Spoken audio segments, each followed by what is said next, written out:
미국 조선업 부흥이 본격적으로 시작됐고 그 파트너가 대한민국이 됐습니다. 미국 해군성 장관이 직접 방한해서 한미 간의 선박 유지, 보수, 정비, 그 협력 방안을 논의하겠다고 하죠. 특히 현대중공업은 고성가 선박과 선종 다양화로 애초에 큰 주목을 받고 있던 상황이었어요. 그런데 실적까지 어닝 서프라이즈로 52주 신고가를 경신했습니다. 미국의 LNG 운반선 수요 예측은 계속해서 증가하고 있고 트럼프 정부의 의무화 정책이 현대중공업의 수주 기회를 크게 열어준 초대형 호재가 된 거죠. 이런 기회에서 더 강력한 실적 상승이 예상되는 건 너무나 당연한 겁니다.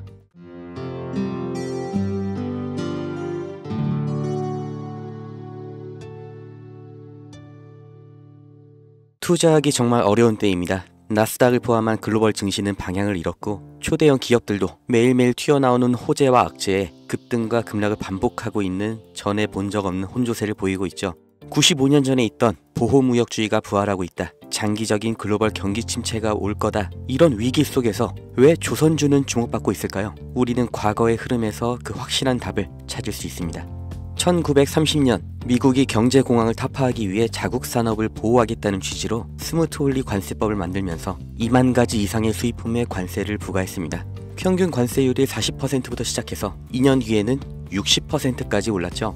당연히 영국과 프랑스 등 당대의 강대국들이 반발하면서 보복 관세를 때립니다. 그 결과로 세계 무역이 붕괴되고 경제의 대공황이 생겨난 거예요.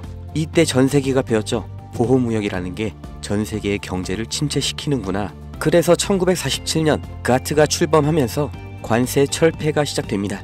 그리고 1995년 다들 아시는 세계무역기구 WTO가 창설됐죠.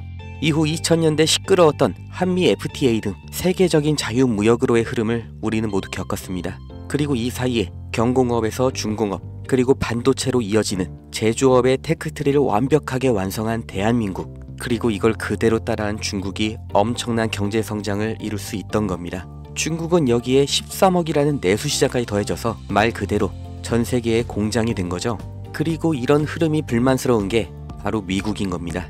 제조업, 그 중에서 기술집약 산업은 동북아시아, 그 아래 산업은 동남아시아로 넘어가면서 산업, 다시 말해 일자리를 다 빼앗겼다고 생각하는 거죠. 그걸 되찾아오겠다고 말을 하는 게 미국의 서민들의 마음을 대변해 주는 게 바로 트럼프인 거예요. 미국 대통령이, 그리고 백악관의 참모들, 정말 세계 최고의 인재들이 지식이 없어서 아니면 다 같이 동시에 미쳐서 관세 전쟁을 만든 게 절대 아니라는 거죠. 다 같이 잘 살자라는 자유무역주의를 깨고 우리만 잘 살겠다, 그러니까 우리로 들어와라 하는 겁니다.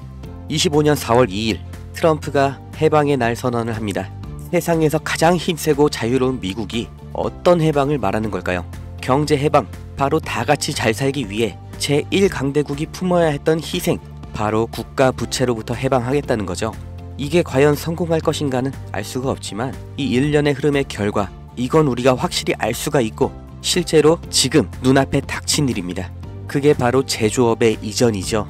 해방의 날 선언 이전에도 트럼프는 글로벌 기업들에게 미국 내에서의 공장 설립, 투자 확대를 요구해왔고 이제는 대놓고 미국에서 만들어라, 아니면 관세 폭탄을 맞아라, 양자택일을 요구하고 있습니다. 그러나 현실적으로 이게 얼마나 갈지, 그 결과가 어떻게 될지 예측이 안 되는 관세 전쟁이기 때문에 정말 모든 기업이 미국으로 가는 건 불가능하죠. 그렇기 때문에 그 대안, 동남아시아로의 이전을 서두르는 기업들이 생겨나고 있습니다. 그리고 유럽에서도 위기의식을 느끼면서 제조업의 부활을 준비하고 있죠. 결국 전 세계 제조업이 재편이라는 몸살을 앓게 되었는데, 사람이 몸살을 앓게 되면 반드시 일어나는 현상이 있죠. 바로 면역 반응입니다. 전 세계 경제에도 이 면역 반응이 나타나고 있는데 그게 바로 조선업입니다. 공장 하나만 이동해도 물류 노선이 하나 새로 만들어집니다. 해항로, 이건 다시 말해 신규 선박 수요를 의미하죠. 그렇기 때문에 트럼프의 선박 구매 언급은 이미 예정되어 있던 수순입니다. 아니, 이미 알고 있었기 때문에, 본인이 할 거기 때문에 해방의 날 전부터, 그리고 지금도 중요하게 언급을 하고 있는 거죠. 백악관에서도 이미 인지하고 있는 겁니다. 향후 선박의 비중을 확보하는 만큼 이제 재편되는 세계 경제와 물류에서 더 유리한 위치를 확보한 채로 경쟁을 할 수 있다는 거예요.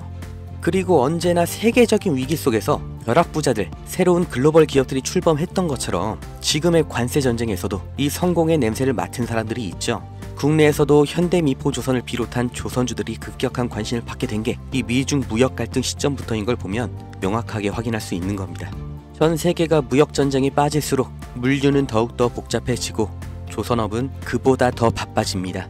이 무역전쟁, 제조업에는 악재일 수 있지만 조선업은 오히려 공급망 재편이라는 정말 30년 만에 한 번 오는 이런 기회의 핵심 수혜산업인 거예요.